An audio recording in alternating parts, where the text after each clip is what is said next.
In case anyone still gives the current Republicans credit for any kind of national security expertise, let alone integrity, today's news offers a corrective. First, the background. The Bush administration released 2 men it had held without due process.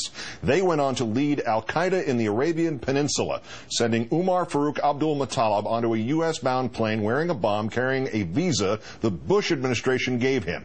Abdul-Muttalib became radicalized after protesting Bush policies. This is a poster of his from school, including unlawfully detaining the guilty and innocent alike. Within an hour of his capture, he gave the Obama administration the names and locations central to the plot because his family trusted the U.S. to treat him lawfully. They convinced him to provide actionable intelligence reportedly already acted on in Yemen and Malaysia.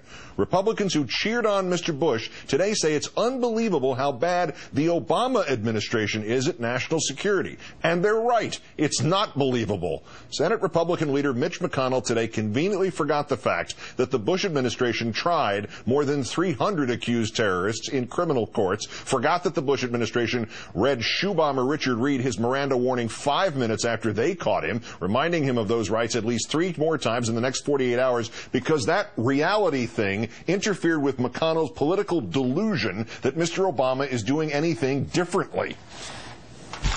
Again and again, the administration's approach has been to announce a new policy or to change an existing one based not on a careful study of the facts, but as a way of conspicuously distancing itself from the policies of the past, even the ones that worked. In short, it has too often put symbolism over security. This is a very dangerous route, and it reflects a deeper problem, namely, the return of the old idea that terrorism should be treated as a law enforcement matter. An administration that puts the Attorney General in charge of interrogating, detaining, and trying foreign combatants has a pre-9/11 mindset. An administration that puts the Attorney General in charge of interrogating detainees has a pre-9/11 mindset? President Bush, 2003, Homeland Security Presidential Directive 5. Quote, the Attorney General has lead responsibility for criminal investigations of terrorist acts inside the United States. In his letter to McConnell today referencing that directive, Attorney General Eric Holder also reminded Mr. McConnell just how many terrorists captured on U.S. soil the Bush administration tried in civilian courts. All of them, which is not to say that Bush Cheney never tried to circumvent the Constitution even on American soil. And on this network today, Andrea Mitchell rattled off numerous facts inconvenient to the Republican criticisms, which Republican Senator Susan Collins refuted with jaw-dropping disingenuousness. And her counterexample, Jose Padilla. Jose Padilla was held as an enemy combatant despite being an American and on American soil for a period of time. He then ultimately was charged in civilian court. Ultimately was charged in civilian court. Why not tell the American people why that happened, Senator? Why was Padilla ultimately charged in civilian court?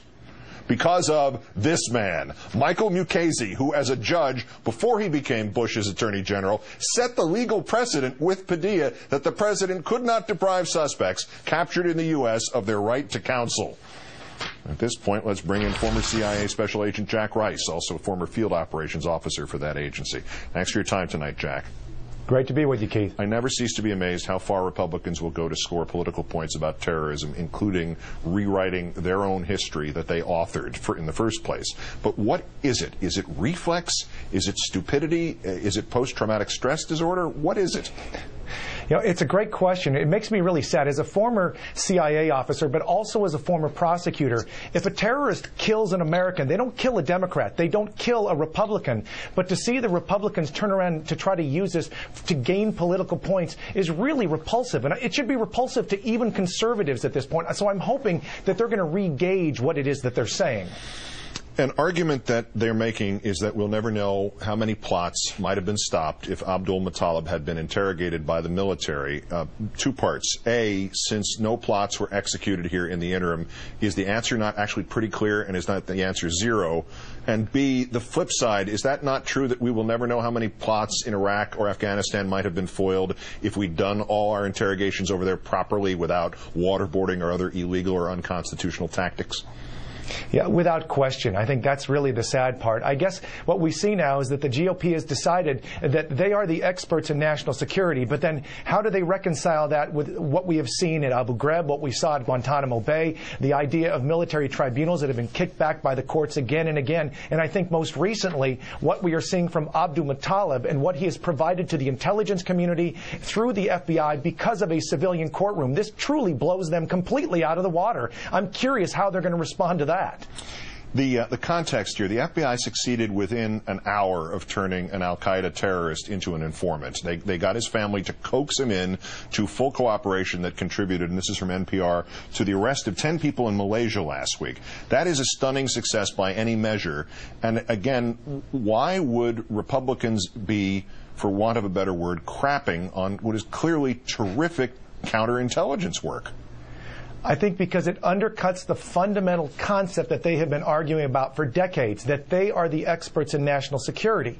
When we talk about what's going on with Abdul-Muttalib, what we see now is this has been an absolute success. Exactly what President Obama has decided to do with this case, what Eric Holder has done, is exactly what should be done with these cases. Remember, it's not just about this case. It's the ability to take him and use what happens here throughout the Middle East. The entire 1.5 billion Muslims of the world will look at this case now and realize this man really did what he said that he did, what we said that he did, and there's actionable intelligence on top of that. I mean, we have won in every sense of the word. To actually negate that, to dismiss that as nothing, is laughable if it weren't so sad. Last point, the nation's top intel officers testified yesterday that al-Qaeda is certain to make some sort of attempt in this country in the next 3 to 6 months. The morning news shows went into full panic mode over that. Am I wrong? Am I missing something? Am I living in a different plane of existence the last decade? Is it not always the case that al-Qaeda is attempting to carry out an attack in this country at all times? Of course. Without question, that's always been their intent. And the real question is their capability. But the only way to stop an attack, really, is to have really good, successful, actionable intelligence. The best way to get that is to do a proper interrogation like you're doing with Abdul-Muttalib. This is how we defend ourselves. And on top of that, we stand up on principle that we believe in the country. You get both of those things side by side, we win for every sense of the word, and so do our allies in the Middle East. And every time we send another soldier to fight there, we actually make it safer and not less safe. Jack Rice, former CIA special agent. Thanks again for your time tonight, Jack. Thank you, Keith.